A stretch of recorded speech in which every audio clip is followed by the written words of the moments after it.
तो भाई मार्केट में एक और धमाकेदार एसएमई आईपीओ आ चुका है और इस बार ये आईपीओ लेकर के आए हैं उषा फाइनेंशियल्स। तो भाई क्या आईपीओ में अप्लाई करना है या फिर नहीं, अब पूरे आईपीओ की हम डिटेल तो बताएंगे, साथ में कंपनी के बारे में भी समझ लेंगे कि एक्चुअल में इनका बिजनेस क्या है और कैसा है और आगे इसमें ग्रोथ पोटेंशियल्स क्या क्या है। तो भाई सबसे पहले हम शुरुआत करते हैं कंपनी के साथ में। कंपनी रिजर्व बैंक के साथ में एज एन एनबीएफसी रजिस्टर्ड है। अब भाई ये 9 साल से एनबीएफसी का काम कर रही है, पर ये non deposit taking financial company है। मतलब भाई ये कहीं और से डिपॉजिट लेते हैं और आगे फिर लेंड करते हैं, एक्चुअल में ये कस्टमर से डिपॉजिट नहीं लेते हैं। अब एक्चुअल में इनका बिजनेस समझे ना कि ये किसको लोन प्रोवाइड करते हैं, तो भाई स्पेसिफिकली ये पर्पस ड्रिवन बिजनेस दिखाई दे रहा है, जहां पर ये वुमन एंटरप्रेन्योर्स को हेल्प करते हैं, उनको लोन देते हैं ताकि वो अपने बिजनेस को आगे बढ़ा पाए। अब भाई उसके आगे भी ये काफी सारे लोन्स देते हैं, जैसे फेलो एनबीएफसी को लोन करते हैं, एमएसएमई को लोन प्रोवाइड करते हैं, इंडिविजुअल लोन प्रोवाइड करते हैं और पर्टिकुलरली वुमेन एंटरप्रेन्योर्स को ये सपोर्ट करते हैं। भाई उषा फाइनेंशियल्स का आईपीओ ओपन होने वाला है 24 अक्टूबर को और ये ओपन रहेगा भाई 28 अक्टूबर तक। अब एक्चुअल में इसका इशू साइज समझे ना तो ये 98 करोड़ का है, मतलब लगभग ये 100 करोड़ के करीब है, मतलब भाई इशू साइज थोड़ा छोटा है। अब एक्चुअल में आगे हम देखते हैं तो इसका प्राइस बैंड समझते हैं। 160 रुपए से 168 रुपए का यहां पर हमको प्राइस बैंड देखने को मिल रहा है और रिटेल इन्वेस्टर्स के लिए 35% एज ऑलवेज कोटा रखा गया है। अब आगे हम समझते हैं कि एक्चुअल में कंपनी का फाइनेंशियल परफॉर्मेंस कैसा है। फाइनेंशियल जानने से पहले आईपीओ से रिलेटेड कुछ इंपॉर्टेंट डेट देख लेते हैं, ठीक है।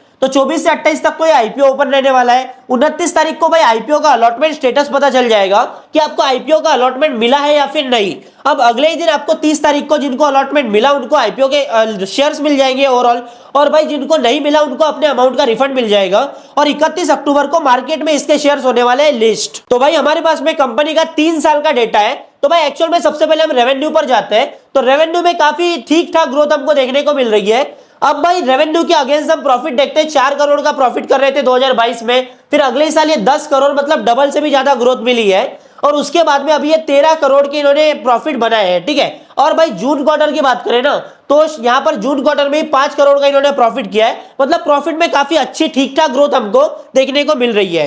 अब एसेट वैल्यू की बात करें तो यहाँ पर आप देख सकते हो 164 करोड़ के करीब थे और ये भाई लगभग डबल होते हुए दिखाई दिए 2 साल में। मतलब 2 साल में अगर एसेट डबल होता है ना तो भाई ऐसे कंपनी के लिए काफी बढ़िया माना जाता है। कंपनी की ऑपरेशनल एफिशिएंसी देखें तो काफी बढ़िया देखने को मिल रही है। रिटर्न ऑन इक्विटी है भाई 14% का, रिटर्न ऑन कैपिटल एम्प्लॉयड भाई 15% का है और इससे भी बढ़िया बात जो है ना भाई, इनका एबिटा मार्जिन भाई 45% का है, जो कि काफी ज्यादा इंप्रेसिव है। अब आगे हम देख लेते हैं डेट टू इक्विटी रेशियो, तो भाई ये थोड़ा ऊपर के साइड देखने को मिलेगा, पर याद रखना है कि ये non deposit taking financial company है, तो भाई उसके हिसाब से डेट टू इक्विटी रेशियो ज्यादा नहीं है। अब आगे हम देखते हैं पी रेशियो, तो ये लगभग हमको 24-25 के करीब देखने को मिल रहा है। मतलब भाई कंपनी हमको ज्यादा महंगा आईपीओ लेकर के नहीं आ रही है। बाकी आईपीओ के ग्रे मार्केट प्रीमियम की बात करें तो ये भाई अभी चल रहा है 51 रुपए का, जो कि होता है 30%। मतलब भाई ये अगर जीएमपी सस्टेन कर जाता है ना तो यहाँ पर 30% का रिटर्न मिलेगा आईपीओ लिस्टिंग के पहले ही दिन। मतलब भाई आईपीओ अप्लाई किया जा सकता है, काफी अच्छा यहाँ पर जीएमपी अभी देखने को मिल रहा है। देखो भाई आईपीओ का साइज तो थोड़ा कम है, पर एक्चुअल में क्या है, ऐसे आईपीओ की हाइप काफी ज्यादा नहीं होती,